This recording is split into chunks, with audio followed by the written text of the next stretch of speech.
இயேசு பந்தியிலிருந்து எழுந்து தம் மேலுடையை கழற்றி வைத்துவிட்டு ஒரு துண்டை எடுத்து இடுப்பில் கட்டி கொண்டார்.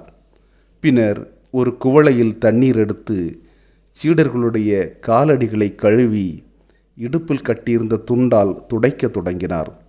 சீமோன் பேதுருவிடம் இயேசு வந்தபொழுது அவர், ஆண்டவரே, நீரா என் காலடிகளை கழுவப் போகிறீர் என்று கேட்டார்.